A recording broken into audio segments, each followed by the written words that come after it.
एक सोने का इंतजाम शायद न कर सकूं। मैंने कहा मैं ड्यूटी पर हूं और जब हम भारत माता के लिए ड्यूटी पर होते हैं तो जहन्नम के कष्ट उठाने को तैयार रहते हैं। मर्चेंडानी और दूसरे दोनों हिंदू तकरीबकार मेरी इस बात पर बड़े खुश हुए। सारा दिन मैंने लॉन्च पर इन लोगों के दरमियान ही गुजारा। मैंने उन्हें एक लम्हे के लिए भी इधर उधर न होने दिया। शाम को मैंने खास तौर पर इन लोगों को अपने पास बुलाया, इकट्ठे चाय पी और रात का खाना भी एक साथ बैठकर खाया। जब रात का अंधेरा छा गया तो मैंने मर्चेंडानी से कहा कि तुम लोग कहाँ सोओगे? वो बोला सर हम नीचे केबिन में सोएंगे, ऊपर खुले में मच्छर बहुत होते हैं। आपका बिस्तर मैंने साथ वाले केबिन में लगा दिया है, आइए आपको दिखा दूं। तीनों मेरे साथ नीचे आ गए। लॉन्च में अरशे के नीचे 2 केबिन थे। एक में मर्चेंडानी ने अपने और अपने दोनों आदमियों के लिए बिस्तर बिछा दिए थे। जालीदार पंखा घूम रहा था। साथ वाले केबिन में मेरा बिस्तर लगा दिया गया था, जहाँ भी पंखा चल रहा था। मैंने कहा अब तुम लोग जाकर सो जाओ, मुझे 12 बजे तक जागना होगा, क्योंकि हो सकता है अमृतसर से वायरलेस पर कोई पैगाम आए। मैंने अपनी पतलून की जेब पर हाथ रखते हुए कहा कि छोटा वायरलेस ट्रांसमीटर मेरी जेब में है, अगर कोई खास हिदायत मौसूल हुई तो मैं तुम लोगों को बता दूंगा। तीनों तकरीबकार मुझे हाथ जोड़कर प्रणाम करने के बाद साथ वाले केबिन में चले गए। मैं अपने केबिन के बर्थ पर लेट गया। मेरा असल काम अब शुरू होने वाला था।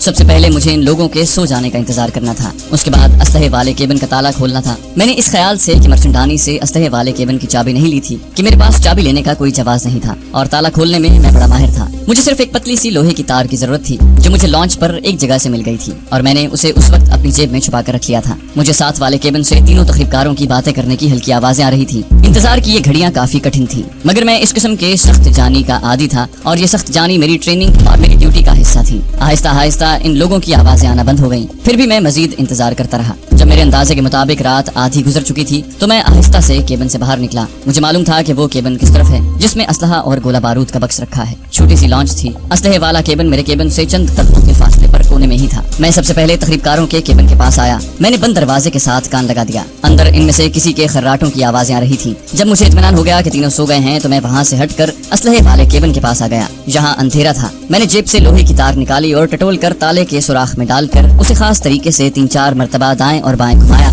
ताला खुल गया। मैं दरवाजे को बड़ी आहिस्तगी से जरा सा खोल कर केबिन में आ गया। केबिन में अंधेरा था, लेकिन मैं दिन के वक्त उस केबिन में रखी हुई हर शय को देख चुका था। मैंने दोनों हाथ आगे कर दिए और छोटी मेज के कोने को टटोल कर उस जगह चला गया जहाँ पहले से तैयार किए हुए 6-7 टाइम बम रखे हुए थे। उस वक्त मुझे अचानक ख्याल आ गया कि मेरे पास दिया सिलाई वाली डिबिया भी मौजूद है। मैंने अपनी यादाश्त पर नफरीन भेजी। एक कमांडो को ऐसी बातें हर वक्त और खास तौर पर ऑपरेशन के वक्त याद रखनी चाहिए। ये नाअहली थी कि मुझे याद ही नहीं रहा था कि जेब में माचिस पड़ी है। मैंने जेब से माचिस निकाल कर दिया सलाई जलाई। उसकी रोशनी में एक बम उठाया। मैंने देखा कि उसके साथ टाइमर भी लगा हुआ था, मगर सेकंड के हिंसे मौजूद नहीं थे। मैंने टाइमर की सुई को 1 मिनट पर लाकर टाइमर का बटन दबा दिया। दूसरी दिया सलाई जलाई तो देखा कि टाइमर ने चलना शुरू कर दिया था और फ्रेम में शीशे के पीछे सेकंड के हिंसे 60 से पीछे की तरफ जा रहे थे। मैंने टाइम बम को इस बक्स के ऊपर रख दिया जिस पर बारूद की छड़ियां भरी हुई थी। इस काम से फारिग होते ही मैं केबिन से निकला। दरवाजे को बंद करके ताला यूं ही लटकाया और दबे पांव चलता तकरीबकारों के केबिन से गुजर गया। फिर लॉन्च के उस जीने की तरफ आ गया जो नीचे खाड़ी में खड़ी कश्ती की तरफ जाता था। यहाँ लॉन्च के डेक पर जलते बल्ब की रोशनी पड़ रही थी। मेरे पास 45-50 सेकंड थे। इस दौरान मुझे वहाँ से दूर निकल जाना था। नीचे समंदर में कश्ती नहीं थी।